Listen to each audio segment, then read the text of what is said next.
തിരുവനന്തപുരം പാലോട് ആത്മഹത്യ ചെയ്ത ഇന്ദുജയുടെ ഭർത്താവും സുഹൃത്തും കസ്റ്റഡിയിൽ.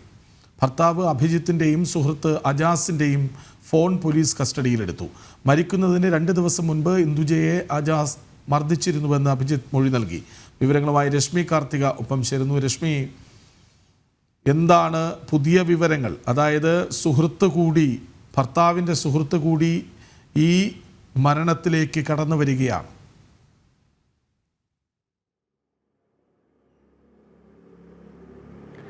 കൃഷ്ണരാജ്, ഇന്ദുജയുടെ മരണവുമായി ബന്ധപ്പെട്ട് പലതരത്തിലുള്ള ദുരൂഹതകൾ നിലനിൽക്കുന്നുണ്ട്. 3 മാസം മുൻപാണ് ഇവരുടെ വിവാഹം കഴിഞ്ഞത്. ഈ ഇന്ദുജയുടെ ഇൻക്വസ്റ്റ് റിപ്പോർട്ടിലടക്കം മർദ്ദിച്ച പാടുകൾ ഉണ്ടായിരുന്നു. മാത്രമല്ല, കുടുംബവും പോലീസിന് പരാതി നൽകിയിരുന്നു. കവളിയിൽ ഉൾപ്പെടെ ഇന്ദുജയെ മർദ്ദിച്ചതിന്റെ പാടുകൾ ഉണ്ടായിരുന്നു എന്നുള്ളതാണ് കുടുംബം പറഞ്ഞൊരു കാര്യം. ഇപ്പോൾ ഇന്ദുജയുടെ ഭർത്താവ് അഭിജിത്ത് പോലീസിന്റെ കസ്റ്റഡിയിലാണ്. ഇപ്പോൾ കേസിലേക്ക് മറ്റൊരാൾ കൂടി വരികയാണ്, അജാസ്. അഭിജിത്തിന്റെ സുഹൃത്താണ് അജാസ് ആണ് ഇന്ദുജയെ മർദ്ദിച്ചത് എന്നുള്ളതാണ് ഇയാൾ പോലീസിന് നൽകിയിരിക്കുന്ന മൊഴി. അതും മരണത്തിന് 2 ദിവസം മുൻപ് കാറിൽ വെച്ച് മർദ്ദിക്കുകയായിരുന്നു എന്നുള്ളതാണ് ഈ സുഹൃത്തിന്റെ മൊഴിയിൽ പറയുന്ന ഒരു കാര്യം. ഇരുവരെയും പോലീസ് കസ്റ്റഡിയിൽ എടുത്തിട്ടുണ്ട്. ഇതിൽ അജാസിന്റെ ഫോൺ ഫോർമാറ്റ് ചെയ്തതിനു ശേഷമാണ് പോലീസിന് കൈമാറിയിരിക്കുന്നത്. 2 പേരുടെയും ഫോണുകൾ ഇപ്പോൾ ഫോറൻസിക് പരിശോധനയ്ക്ക് അയച്ചിട്ടുണ്ട്. അജാസും അഭിജിത്തും ബാല്യകാല സുഹൃത്തുക്കളാണ്. ഇരുവരുടെ വിവാഹം ഉൾപ്പെടെ നടത്തുന്നതിന് വേണ്ടി ഒപ്പമുണ്ടായിരുന്ന ആളാണ് അജാസ് എന്ന് പറയപ്പെടുന്നു. ഇയാൾക്ക് എന്താണ് ഇതുമായുള്ള ബന്ധം എന്നുള്ള കാര്യങ്ങളിലൊക്കെ തന്നെ ഒരു വ്യക്തത വന്നിട്ടില്ല. പോലീസ് ഇക്കാര്യങ്ങൾ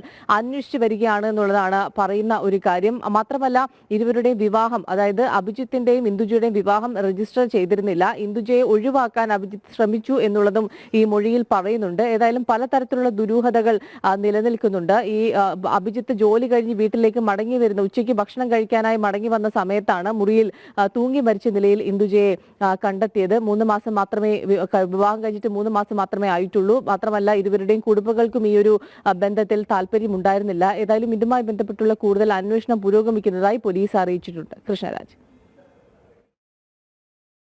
ഭർത്താവിൻ്റെ സുഹൃത്ത് ഇന്ദുജയെ മർദ്ദിച്ചിരുന്നു എന്ന അഭിജിത്ത് തന്നെ മൊഴി നൽകുകയാണ്.